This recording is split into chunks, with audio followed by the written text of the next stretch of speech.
இது ஒரு CBN தயாரிப்பு. நீங்கள் பார்த்துக் கொண்டிருப்பது ஒரு புதிய வாழ்க்கை நிகழ்ச்சி. வணக்கம். ஒரு புதிய வாழ்க்கை நிகழ்ச்சிக்கு உங்களை அன்புடன் வரவேற்கிறோம். இந்த நிகழ்ச்சியின் மூலமா உங்களை சந்திச்சதுல ரொம்பவே சந்தோஷப்படுறோம். இந்த மாதம் முழுவதுமே அவமானம் மற்றும் வெட்கம் அதை பத்தி தான் நம்ம தியானம் செஞ்சுக்கிட்டு இருக்கோம். அவமானம் மற்றும் வெட்கத்தை எதிர்த்து நம்ம எப்படி ஜெயிக்கலாம், அதற்கான பிராக்டிக்கல் டிப்ஸை தான் இன்னைக்கு நம்ம நிகழ்ச்சியில பார்க்க இருக்கிறோம். ஒரு சாட்சியோடு நம்முடைய நிகழ்ச்சியை நாம் தொடங்குவோம். ஆசிஸ் மாசி அவங்கள தான் நம்ம சந்திக்க போறோம். இவங்க ஒரு நோயோட போராடிக்கிட்டு இருந்திருக்காங்க. அந்த நோயை பற்றி வெளியில் சொல்வதற்கே அவங்க ரொம்ப வெட்கப்பட்டு இருக்காங்க. ஆனால் இன்னைக்கு அவங்களுடைய வாழ்க்கை முழுசாக மாறி இருக்கு. எப்படி இந்த புதிய வாழ்க்கையை அவங்க பெற்றுக்கொண்டாங்கன்னு அவங்க சொல்றாங்க. வாங்க பார்க்கலாம். சிறுவயதில் ஆசிஸ் மஷிக்கு ஏற்பட்ட நோயால் அவர் மிகப்பெரிய துன்பத்துக்கு ஆளானார். அதனால் அவர் எதிர்கொண்ட அவமானத்துக்கு அளவே இல்லை. எனக்கு ஒரு பிரச்சனை ஏற்பட்டுச்சு. சிறுநீர் கழிக்கிற இடத்துல ஒரு கொப்பளம் வந்துடுச்சு. நான் அதை சரி செய்யறதுக்காக நிறைய முயற்சிகள் எடுத்தேன். ஆனால் சரியாகலை. 9 மாதம் கழித்து சிறுநீர் கழிக்கிற இடத்துல சீழ் பிடிக்க ஆரம்பிச்சிருச்சு. வலி வேதனையோட நாத்தமும் அடிக்க ஆரம்பிச்சிருச்சு. நான் ஒரு நாளைக்கு 3 இல்லை 4 தடவை என் ட்ரெஸ்ஸை மாற்ற வேண்டியிருந்துச்சு. இந்த விஷயம் வெளியில் மற்றவங்களுக்கு தெரியக்கூடாதுன்னு நினச்சேன். வலியை தாங்க முடியாத ஆசிஷ் டாக்டரை சந்தித்து ஆலோசனையை கேட்டார். அதில் அவருக்கு ஒரு மிகப்பெரிய அதிர்ச்சி காத்திருந்தது. டாக்டர் சொன்னார், இதுக்கு ஆப்ரேஷன் தான் பண்ணணும்னு. ஆப்ரேஷன் பண்ணி அந்த கொப்பளத்தை எடுத்துடலான்னு சொன்னார். அங்கே ஒரு டியூப் தான் இருக்குன்னாரு. நீங்கள் உயிரோடு இருக்க முடியும், கல்யாணம் பண்ணிக்க முடியாது, வாழ முடியும், அவ்வளோதான்னாரு. வேறு வழி இல்லாத காரணத்தால் ஆஷிஷ் ஆபரேஷன் செய்வதற்கு முடிவு செய்தார். ஆனால் ஆப்ரேஷன் பண்ணுறதுக்கு முன்னாடி என்கிட்ட ஃபார்மாலிட்டிக்காக ஒரு கையெழுத்து வாங்கினாங்க. அதை படிக்கும்போது இதுக்கான முழு பொறுப்பையும் நான் ஏற்றுக்கிறதா அதில் எழுதப்பட்டிருந்துச்சு. உயிர் போகலாம், எதுவும் ஆகலாம். நான் அதை கிழிச்சி எறிஞ்சிட்டு அங்கிருந்து கிளம்பி வந்துட்டேன். அதுக்கப்புறம் நான் மது குடிக்க ஆரம்பிச்சிட்டேன். மது குடிக்கிறதுனால வலியும் வேதனையும் எனக்கு குறைவாக தெரிஞ்சிச்சு. தினமும் நிறைய சிகரெட் குடிக்கிறது, மது குடிக்கிறதுனே இருந்தேன். மற்றவர்கள் அவருடைய நிலையை பற்றி அறிந்து கொண்ட பிறகு அவரை கேலியும் கிண்டலும் செய்ய ஆரம்பித்தார்கள். இதன் காரணமாக ஆஷிஷ் தவறான முடிவை எடுத்தார். தற்கொலை பண்ணிக்கிற எண்ணத்தில் நான் ரயில்வே ஸ்டேஷனில் போய் நிற்க ஆரம்பித்தேன். ராத்திரி முழுக்க சிகரெட் பிடிச்சிக்கிட்டே மது குடிச்சிக்கிட்டே இருந்தேன். கூட்டம் குறைஞ்சதுக்கு அப்புறமா தற்கொலை பண்ணிக்கலான்னு நினச்சிக்கிட்டு இருந்தேன். ஆஷிஷ் இப்படிப்பட்ட வேதனையான சூழ்நிலையில் இருந்து கொண்டிருந்த பொழுது அவருக்கு ஒரு இடத்தில் ஆறுதல் கிடைத்தது. அங்கே ஒரு வயசான ஆளை பார்த்ததுக்கப்புறம் நான் ஒரு முடிவு எடுத்தேன். எப்படியும் சாக போகிறோம், அதுக்கு முன்னே ஒரு நல்லது செய்யலாம்னு நினச்சேன். அவரோட சைக்கிளை தள்ளிக்கிட்டு போனேன். ஒரு 1/2 கிலோமீட்டர் வரைக்கும் போனேன். சைக்கிளை தள்ளிக்கிட்டு நான் அந்த தெரு முனை வரைக்கும் போயிட்டேன். எனக்கு முன்னாடி ஒரு தடவை கனவுல ஒரு ஆள் ஒரு இடத்த காட்டினார் இல்லையா, அதே இடத்த கையை காட்டி, நீ யாரை தேடிக்கிட்டு இருக்கியோ அவர் இங்கே தான் இருக்காருன்னாரு. ஆஷிஷ் தன்னுடைய பிரச்சனையை பாஸ்டரிடம் தெரிவித்தார். பாஸ்டர் அவருக்காக ஜெபம் செய்தார். அவர் அவரை அங்கே ஒரு ஜெப கூட்டத்திற்காக அழைத்தார். அதில் ஒரு ஆறுதல் கிடைத்தது. எனக்கு இதை பற்றி எதுவும் தெரியாமல் இருந்துச்சு. நான் அவருடைய சைக்கிளை தள்ளிக்கிட்டே போனேன். அப்புறம் கனவுல அந்த இடத்துக்கு வந்துட்டேன். அவர் தான் என்னை இங்கே அழைச்சிக்கிட்டு வந்து விட்டார்.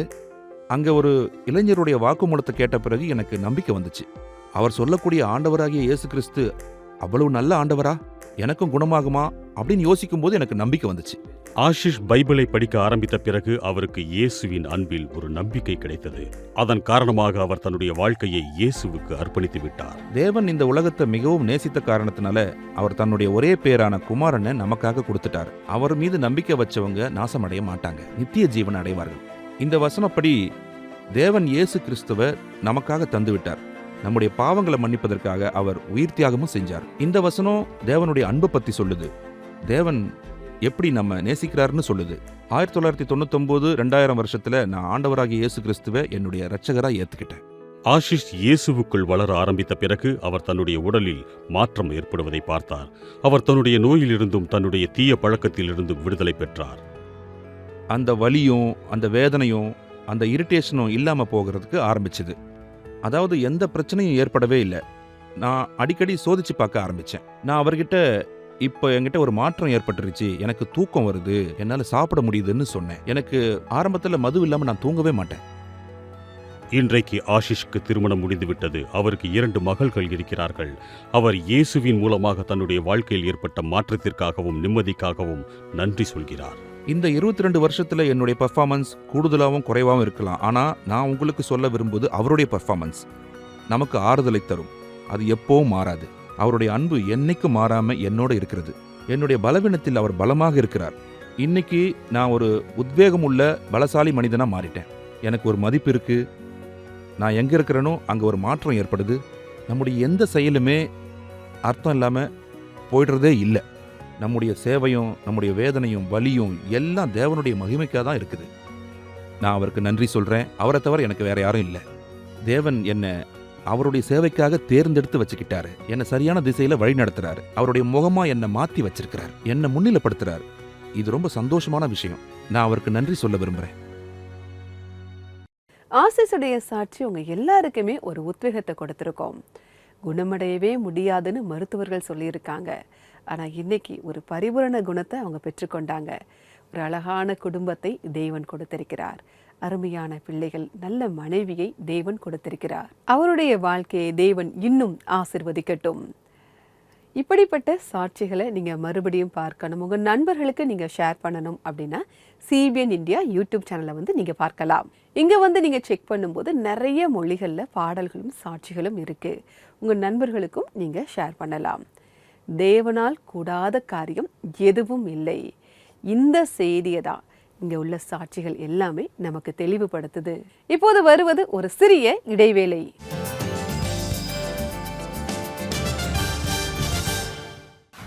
உங்களுடைய தாய்மொழியில் தேவனுடைய வார்த்தைகளை கேளுங்கள். CBN இந்தியா யூடியூப் சேனலில் உங்களுக்காக வல்லமையான பிரசங்கங்கள், அழகான பாடல்கள், வல்லமை உள்ள சாட்சிகளை கொண்டு வருகிறது.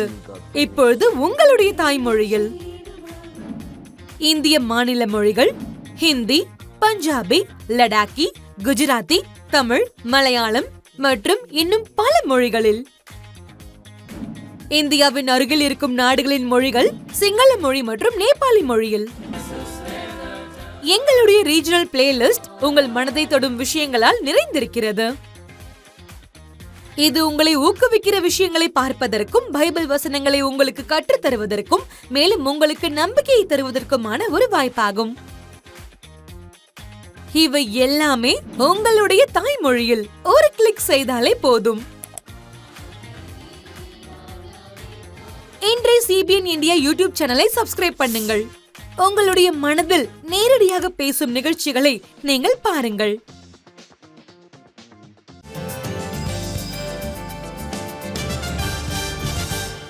வெல்கம் பேக் டு ஒரு புதிய வாழ்க்கை. நம்முடைய அவமானங்களை ஜெயித்து நம்ம முன்னேறுவதற்கான வழிகள் என்ன, அதை தான் நம்ம இந்த நிகழ்ச்சியில் பார்த்துக்கிட்டு இருக்கோம். நம்ம வாழ்க்கை என்பது ஒரு போராட்டம் தான். அதில் நம்ம பாக்ஸிங் விளையாட்டு இருக்குல்ல, அதிலிருந்து நமக்கு நிறைய டிப்ஸு கிடைக்கும். இந்த வாழ்க்கை போராட்டத்தை நம்ம ஜெயிப்பதற்கான டிப்ஸை நம்ம பார்ப்போம். பாக்ஸிங்கில் கார்டு ரொம்ப முக்கியம். அந்த கார்டை நம்ம கீழே விடவே கூடாது. அதே மாதிரி தான் நம்ம வாழ்க்கை போராட்டத்தில் இப்படிப்பட்ட ஒரு கார்டாக இருக்கக்கூடியது தேவனுடைய வார்த்தை. தேவனுடைய வார்த்தையை நம்ம ஒருபோதும் விட்டு விடவே கூடாது. தேவனுக்கு நம்ம நெருக்கமாக இருக்கணும். தேவனுடைய வார்த்தையை பார்த்து சத்துரு பயப்படுகிறான். அதனால அந்த தேவனுடைய வார்த்தையை நம்ம என்னைக்கும் விடவே கூடாது. அதனால தொடர்ந்து பைபிள் வசனங்களை வாசிங்க. ரெண்டாவது, பாக்ஸிங்ல ரொம்ப முக்கியமானது ஃபோக்கஸ். இங்க எங்க பாக்குறீங்க அது ரொம்ப முக்கியம். நம்ம வாழ்க்கையிலுமே அப்படிதான். நீங்க மற்றவங்களை பார்க்கும்போது, மற்ற பிரச்சனைகளை பார்க்கும்போது சத்துரு ஜெயிச்சிருவான்.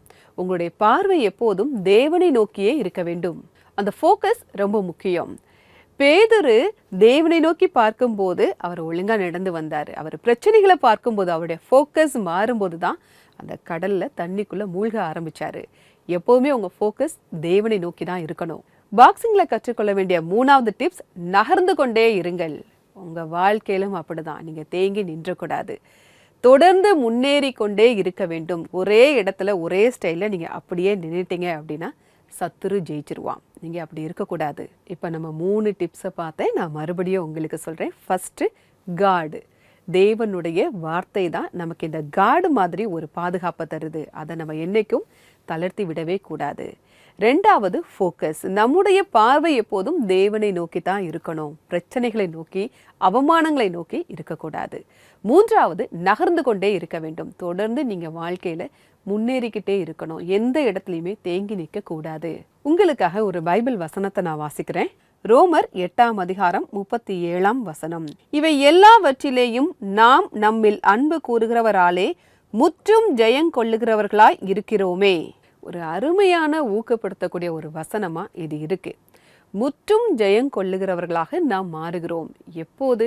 ஆண்டவராகிய இயேசு கிறிஸ்துவை நீங்க விசுவாசிக்கும் போது. அவர் நமக்காக சிலுவையில் மரித்து 3ஆம் நாள் உயிர்த்தெழுந்தார். அதனால அவரை நீங்க விசுவாசிக்கும் போது நீங்க ஜெயம் கொள்ளுகிறவர்களாக மாறுகிறீர்கள். அதற்கு ஜெபம் ரொம்ப அவசியம். உங்களுக்கு ஏதாவது ஒரு ஜெப உதவி தேவை அப்படின்னா எங்களுடைய CBN பிரேயர் லைன் நம்பருக்கு கால் பண்ணலாம். எங்களுடைய நம்பர் 9910401010. இந்த நம்பருக்கு வாட்ஸ்அப்பும் அனுப்பலாம். உங்களுக்காக ஜெபிக்க நாங்கள் தயாராக காத்துக்கிட்டு இருக்கோம். இப்போது வருவது ஒரு சிறிய இடைவேளை.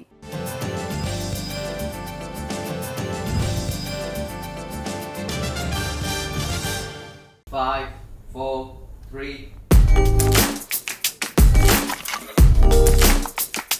நாங்கள் ஒரு 5 நாள் இங்கே ஷூட் பண்ணோம். குரோமா உபயோகிச்சு தான் பண்ணோம். 3 பேரோட செய்தியை படம் பிடிச்சோம். பின்பு அதற்கு தேவையான பேக்ரவுண்டை இணைச்சிக்கிட்டோம். இங்கே ரொம்ப டேலண்டடான ஸ்கில்டான பீப்புள் இருக்காங்க. அவங்களுக்கு என்ன செய்யணும், எப்படி யூஸ் பண்ணணும் அப்படின்னு நல்லாவே தெரிஞ்சிருக்கு. இங்கே ஒரு சவுண்ட் ஸ்டுடியோவும் இருக்குது. அது எல்லா இடங்கள்லையும் கிடைக்காது நமக்கு. அதே நேரத்தில் இன்டோர் ஷூட் பண்ணணும்னா கூட போதுமான ஸ்பேஸ் இருக்குது. இது எல்லாத்தையும் சேர்த்து வச்சு பார்த்தோம்னா இது ஒரு கம்ப்ளீட் செட்டப் மாதிரி ரொம்பவே நல்லாவே இருக்குது. எங்களுக்கு சிறப்பாக அமைஞ்சுது.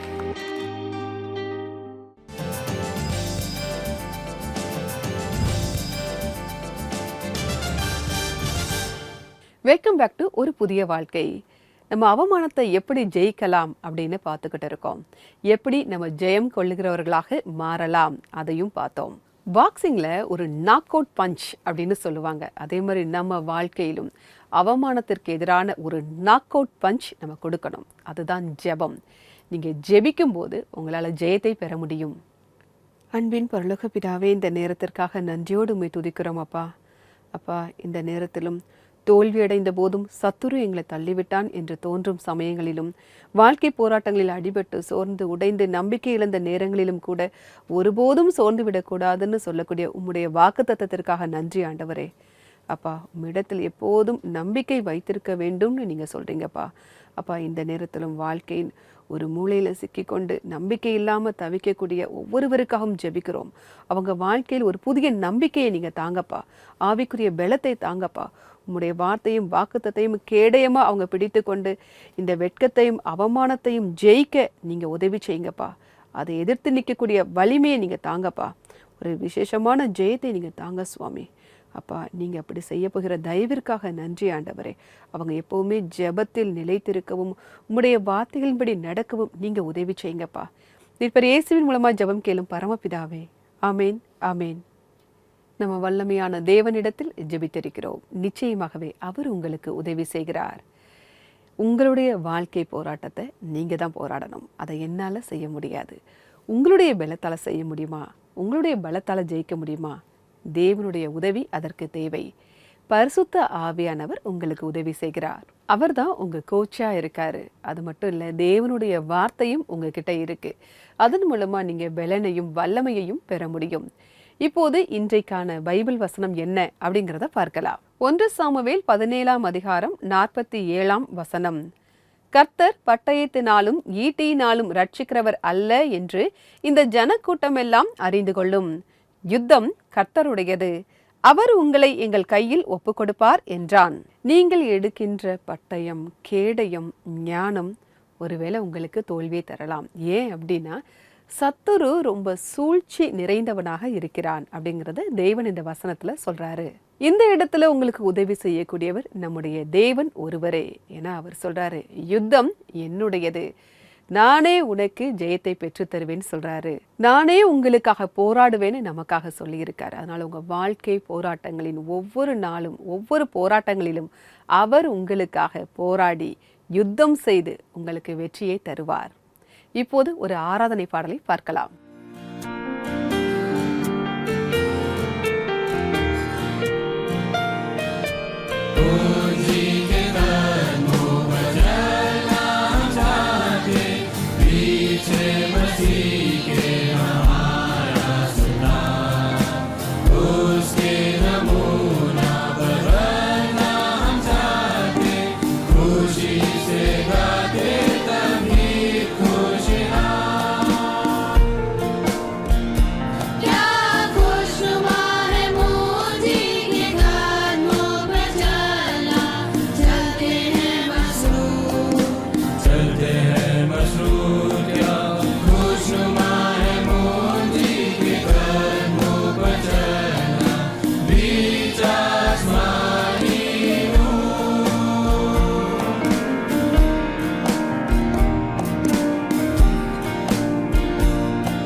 இந்த பாடலை பாடிய குழுவினருக்கு எங்களுடைய நன்றி. தேவன் உங்களை ஆசீர்வதிப்பாராக. நம்ம எப்பவுமே தேவனுடைய பாதையில நடக்கணும். அவர் மேல நம்ம நம்பிக்கை வைத்து நம்முடைய வாழ்க்கை அவரிடத்தில் ஒப்படைக்க வேண்டும். நீங்கள் தோற்று போய் உங்களுடைய அடையாளத்தை இழந்து தனிமையில ஏன் இருக்கணும்? அதற்கு அவசியமே இல்லை. நம்ம ஆசிசுடைய சாட்சியை பார்த்தோம். அவரிடத்துல எப்படி ஒரு புதிய நம்பிக்கையை தந்தார், ஒரு புதிய வாழ்க்கையை கொடுத்தார் அப்படிங்கிறத நம்ம பார்த்தோம். அது மட்டும் இல்லை, பாக்ஸிங் கேம்ல இருந்து நம்ம வாழ்க்கைக்கு தேவையான சில டிப்ஸையும் நம்ம பார்த்தோம். இது எல்லாமே ஆவிக்குரிய ரீதியா நீங்க சத்ருவை எப்படி ஜெயிக்கலாம் அப்படிங்கிறத உங்களுக்கு உணர்த்தி இருக்கும். நீங்க ஜெயம் பெற வேண்டும். கர்த்தர் உங்களுக்காக யுத்தம் செய்கிறார். அவர் உங்களிடத்தில் இருக்கிறார். இதை மட்டும் நீங்க மறந்து போயிடாதீங்க. நாளைக்கு இந்த மாதத்துடைய கடைசி எபிசோட பார்க்க போறோம். அதனால மிஸ் பண்ணாம பாருங்க. அதுவரை கர்த்தருடைய கிருபை உங்கள் அனைவரோடும் கூட இருப்பதாக. God bless you. सूरत है उसकी खुदा की, उसने ही रचा है ये जहां, वो जो खुदा का वचन था पैदा हुआ वो मुझे यहाँ। सूरत है उसकी खुदा की, उसने ही रचा है ये जहाँ। वो जो खुदा का वचन था, पैदा हुआ वो मुझे यहाँ। उसने अपने वायदे को पूरा है किया। वक्त अपना छोड़ के वो मेरा साथी हुआ।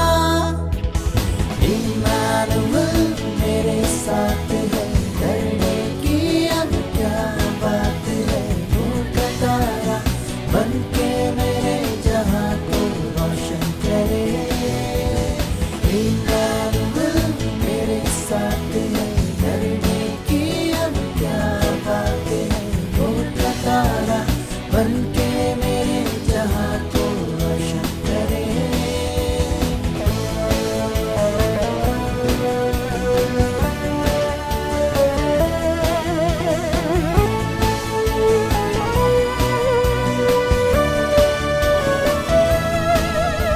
तो आओ सजदा करें हम